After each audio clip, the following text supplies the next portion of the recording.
Hey guys, Sara Amundson, horror writer, back again with another Make a Monster story to read to you. You request weird-ass monsters, and I write fucked up stories about them for your enjoyment. And today's story is one you are going to enjoy a lot.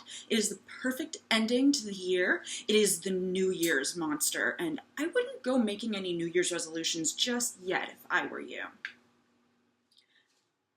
Robert grabbed his love handles and flabbled them up and down, his eyes narrow with loathing as he watched his paunch jiggle. By God, he was going to lose weight next year. He'd never been one for making New Year's resolutions, but starting tomorrow morning, that would change.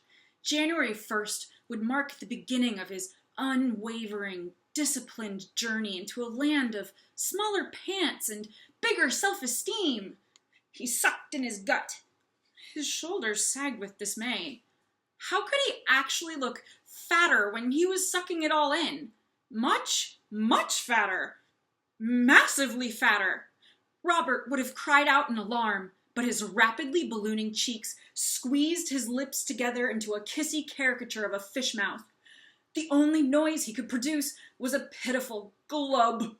His double chin began multiplying, so fast that he couldn't even count the rolls, an expanding Elizabethan collar of fat folds that threatened to squish his windpipe into a useless noodle. His sweatpants strained around bloating thighs, ripping to tatters as his legs became great tree trunks of flesh. Robert's stomach flowed down over his crotch in a wave of blubber. Unable to bear the load, his knees gave way and he sagged to the floor. The sensation of his flesh pushing up against the walls of the bathroom was so strange, Robert barely had any bewilderment to spare for the sight of a glittering silver ball descending from the ceiling. When the ball came to rest on his chest, sparkling teeth popped out of its surface with switchblade speed. Robert felt no pain, though. His heart had already been crushed by the weight of his mountainous breasts. Katie stared at the pack of cigarettes like it held the meaning of life. Her last pack of cigarettes. She'd resolved to smoke her final ciggy right before midnight. She'd tried to quit in the past without success, but not this time. The new year was going to mean a new Katie.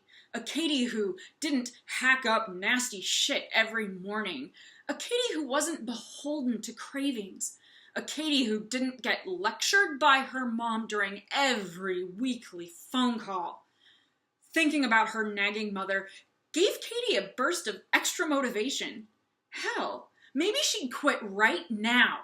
Thumbing her nose at the deadline she'd set for herself felt like the perfect beginning to the end of her addiction. When the ball dropped in a few hours, she'd already be filled with the glow of her good choices. She strode across the room to the garbage can and tossed the pack of cigarettes into the trash with a decisiveness she relished. Katie pumped her fists in the air victoriously, and then doubled over as a hacking cough ripped through her body. Thick smoke poured from her mouth and nostrils. She wheezed and fought for breath. She coughed and coughed, gagging on an object in her throat. Katie spat it out into her palm and then instinctively dropped it when it burned her hand. It was a lit cigarette. Then she was vomiting up more lit cigarettes, hundreds of them. They formed a mound in front of her, adding their smoke to the dingy gray river rushing from her nose and mouth. Katie couldn't breathe. When she was on the verge of passing out from lack of oxygen, the smoke stopped gushing out of her. She flopped onto her back, sucking in air with ragged desperation. It tasted like an ashtray, but God, it was sweet. The haze in the room began to clear as the smoke gathered in on itself, deepening to black and forming an impossibly dense, whirling column. Katie caught glimpses of something sparkling and silver descending through it. She scrubbed at her burning eyes, too weak to get up. A glittering ball, just like the one she planned to watch drop on TV at midnight, emerged from the foul, inky cloud. Sharp teeth popped out of its round surface with a shink sound. Katie couldn't scream when the toothy ball landed on her chest. The column of smoke was returning from whence it came, ramming down her throat in a searing tentacle.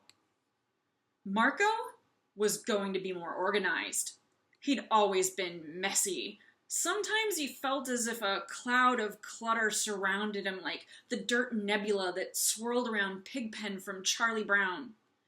Things would be different next year. He'd spent his entire weekend cleaning his house from top to bottom. He'd bought a fancy planner, a filing cabinet, finance and spreadsheet software, special storage devices and display cases for his collections of coins and toys and comics and shoes.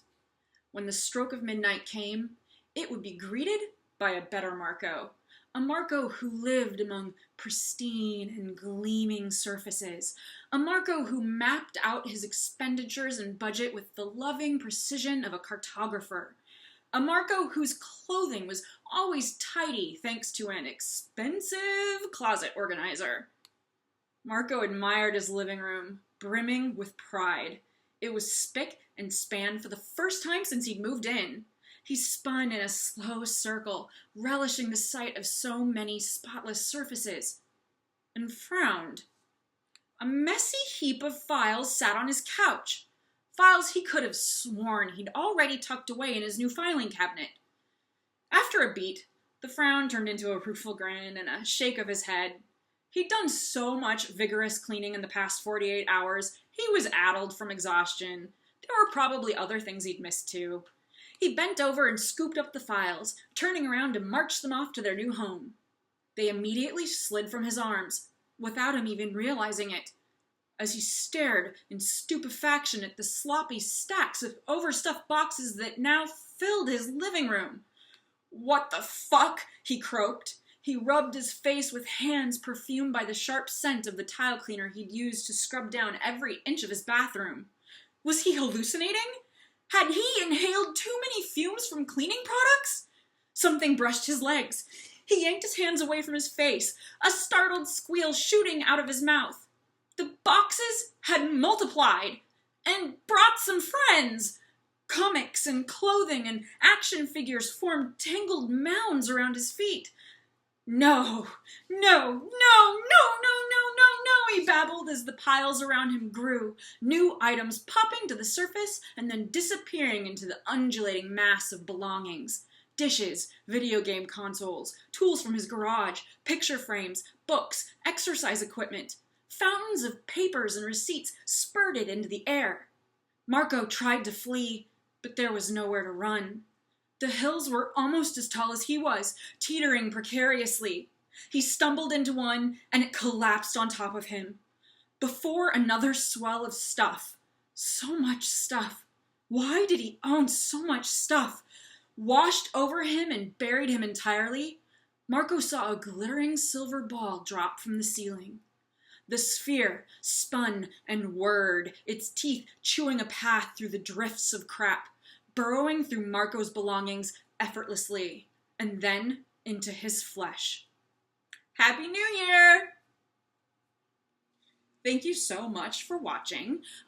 If you would like to read the text of the New Year's monster yourself instead of having me read it to you, there's a link below to the story. And more importantly, if you want to request a monster of your very own and have me write a story for you, among other fun things, go to saraamundson.com and click on Make a Monster. It'll tell you everything you need to know, and there's a form there you can fill out to ask for a monster. I look forward to scaring you and making you laugh next year. Bye.